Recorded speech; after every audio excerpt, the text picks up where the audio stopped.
Hello everyone, আসসালামু আলাইকুম। কেমন আছেন আপনারা সবাই? আলহামদুলিল্লাহ, আমি তো অনেক ভালো আছি। আশা রাখছি আপনারা সবাই ভালো আছেন। ঝড় বৃষ্টি, টানা 2 মাস বৃষ্টি, অনেক ঠান্ডা, অনেক বাতাস, ওয়েদার খারাপ। অগাস্ট মাসের 3 তারিখ, গায়ে সোয়েটার। আশা করি বুঝতেই পারছেন কেমন সামার কাটাচ্ছি আমরা। তারপরেও অনেক লাভলি ভিউয়ার্স যে প্রশ্নগুলো করেছে, ভাবলাম সেই উত্তরগুলো আমি দেব আজ। সেই প্রশ্ন হচ্ছে যে আমার গাছে এমন ভুরি ভুরি ফল কিভাবে আসে, ফুল কিভাবে ধরে, তাদের গাছে ফুল ফল আসে এবং ঝরে পড়ে যায়, হলুদ হয়ে যায়, তার কারণ কি? চলুন ছোট্ট করে আজ আপনাদের সাথে একটি ভিডিও শেয়ার করি যে তার কারণ কি। এই সামারে আপনারা চাইলে কতটা সফল হতে পারেন। নিজস্ব ঘরে কিছু খাবার থাকে, যে খাবারগুলো ব্যবহার করে আপনারাও আপনাদের গাছের ফলগুলো টিকিয়ে রাখতে পারেন।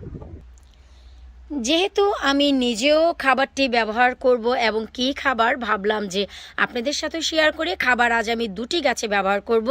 এক হচ্ছে করলা গাছে, আরেক হচ্ছে বেগুনের গাছে। এই হচ্ছে সেই করলা গাছ। শুকরে আলহামদুলিল্লাহ, আপনারা আশা করি দেখতেই পাচ্ছেন আমি যে মাচা দিয়েছি। আর এটি হচ্ছে আমার ফ্রন্ট যে গার্ডেন, যেখানে অসাধারণ কিছু ফুল ফুটেছে।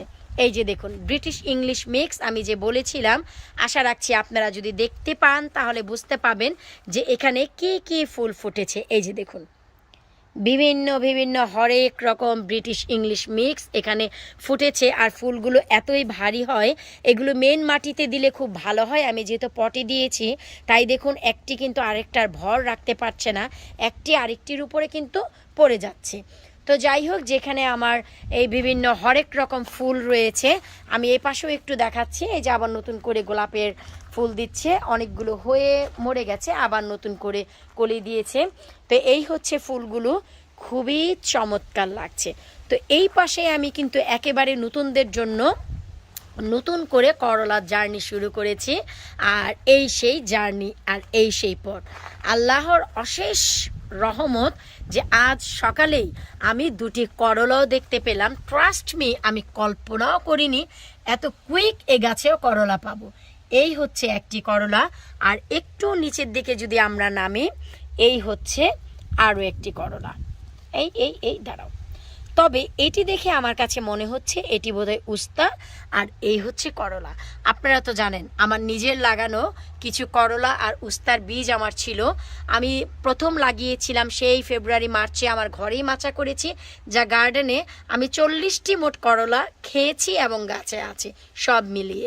তারপরে বাকি দুটি বীজ পাওয়ার পর সবার আকাঙ্ক্ষিত কথা এবং সবার আশা দেখে আমি আবার নতুন করে এখানে জার্নি শুরু করি। তো এখান থেকেও আমি ফলন পাওয়া শুরু করব বা করেছি, আশা রাখছি আপনারা দেখতেই পাচ্ছেন। এর 2G কাটিং পর্যন্ত করে দিয়েছি, শুকর আলহামদুলিল্লাহ। দুটি করলা যেহেতু পেয়েছি, আরও পাবো। তো আজ হচ্ছে আমি করলা এবং বেগুন গাছে মিলিয়ে খাদ্য দিব। তার কারণ কি? কারণ বাইরে কিন্তু আমার দুটি বেগুনের পটও আছে, আপনারা জানেন। এই দুটি পটে 2G কাটিংও করে দেওয়ার পর এখন অনেক বেশি ফুল চলে এসেছে। একেবারে ঝাঁকে ঝাঁকে, ঝাটকা যাকে বলে, কারেন্ট জালে আটকা, সামনে দিয়ে পেছন দিয়ে সব জায়গা দিয়ে ফুল এসেছে। আমি একটু দেখাচ্ছি।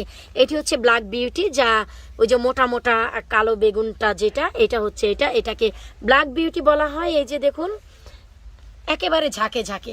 তো আমি এখানে দেব না, যেহেতু আজ খাদ্যের পরিমাণ খুবই কম, তো বিশেষ করে করলা গাছে দেব। তো আজ আমি কি খাদ্য ব্যবহার করব, চলুন শুরুতে আমি তাই দেখাচ্ছি। এই হচ্ছে ভাই খাদ্য। আর তা কি? তা হচ্ছে এখানে রয়েছে আমের খোসা। এখন যেহেতু সামার টাইম, ভুরি ভুরি মানুষ ল্যাংড়া আম, আম্রপলি, ভাই এগুলো তো খেতেই থাকে। আর এই সেই আম যা আমার চাচা চাচি দিয়ে দিয়েছিল বার্মিংহাম থেকে 4 বক্স। তারপর লাস্ট উইক আমার ফ্রেন্ড বিথির বাসায় যাই, ওর বাচ্চা হয়। তো বাচ্চা হওয়ার পর সারা জীবন জেনেছি রে ভাই, মানুষ লাড্ডু মিষ্টি খাইয়েছে, ও আমাকে 2 বক্স আম্রপলি দিয়েছে। আমি তো ভীষণ খুশি হয়েছি। তো যাই হোক, তো সেই যে আমের খোসা, এখানে আর রয়েছে সাথে আলুর খোসা। ভাই আমি আপনাদের একটি জিনিসই বলবো, আমরা যারা গার্ডেনিং করি, ভিডিওটি প্লিজ না টেনে শুরু থেকে শেষ পর্যন্ত দেখবেন। এতে করে আপনারা ইনফরমেটিভ যে তথ্যগুলো আছে সব পাবেন। কারণ এখানে প্রশ্ন আসতে পারে কেন আমরা কেন আমরা আমের খোসা বা এই আলুর খোসা ব্যবহার করব। তা আমি চাই না যে আপনাদের মাথায় প্রশ্ন আসুক, কারণ আপনাদের ডিটেলস জানা দরকার। যেহেতু আপনারা গার্ডেনে ব্যবহার করবেন, আপনাদের ট্রাস্ট খুব ইম্পর্টেন্ট, যে কোন বিশ্বাসে আপনারা এই জিনিসগুলো দিবেন। আমরা যারা গার্ডেনিং করি, যারা রাসায়নিক সার ব্যবহার করি, আমি রাসায়নিক কিনা সার ব্যবহার করি, তারা তো জানেই যে আমরা রাসায়নিক সার ব্যবহার করছি। আর যারা অর্গানিক সার ব্যবহার করি, রাসায়নিকই করেন বা অর্গানিকই করেন, তিনটি কমন যে নিউট্রিশন তা কিন্তু আমরা সবাই চাই। আর তা কি? তা হচ্ছে নাইট্রোজেন, ফসফরাস, পটাশিয়াম। এই তিনটি জিনিস আমরা রাসায়নিক সারের ভিতরেও চাই এবং অর্গানিক সারের ভিতরেও চাই। এখন এই যে আমের খোসা, আমাদের তিনটি নিউট্রিশনের ভিতর যে কমন তিনটি নিউট্রিশন, নাইট্রোজেন, ফসফরাস, পটাশিয়াম, এই তিনটির ভিতরে দুটি আপনারা এই আমের খোসায় অনায়াসে পেয়ে যাবেন। আর তার কি? তা হচ্ছে পটাশিয়াম আর ফসফরাস। এই দুটির কারণে, পটাশিয়ামের কারণে কিন্তু গাছে প্রচুর পরিমাণে ফুল আসবে, প্রচুর পরিমাণে ফুল ফল আসবে, যা আপনারা পাকা কলা এবং কলার খোসা থেকেও আনতে পারবেন। প্রচুর পরিমাণে ফুল ফল আসবে। আর ফসফরাস আপনাদের কি দিবে? তা হচ্ছে গাছের ফুল ফলগুলোকে টিকিয়ে রাখবে। তারপর হচ্ছে কলার খোসা, আমের খোসা বাদ এখন আসছে আপনাদের আলুর খোসা। আলুর খোসায় আপনাদের খুবই কমন ইম্পর্টেন্ট নিউট্রিশনের ভিতরে তিনটি রয়েছে, পটাশিয়াম, ম্যাগনেসিয়াম এবং ফসফরাস। এখন আপনারা বলুন যে রাসায়নিক আর জৈব সার যাই ব্যবহার করি, কমন তিনটি নিউট্রিশন যদি আমরা পেয়ে যাই, তা আমরা কেন ব্যবহার করব না? বাদ থাকে নাইট্রোজেন, যা গাছের কালারকে অক্ষুণ্ণ রাখে, আর তা আপনারা চা পাতায় পেয়ে যাবেন। এবার বলুন, আপনাদের কি দরকার আছে কোনো কিনা সার ব্যবহার করার?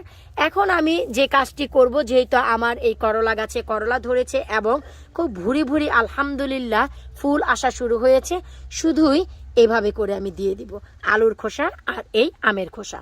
এই যে দেখুন সাইডে এই যে আপনার গোড়াগুলো রয়েছে এই যে করলার, তো এই যে এইভাবে দিয়ে দিলে হবে। আপনারা যদি চান মাটির সাথে একটু মিশিয়ে দিতে পারেন।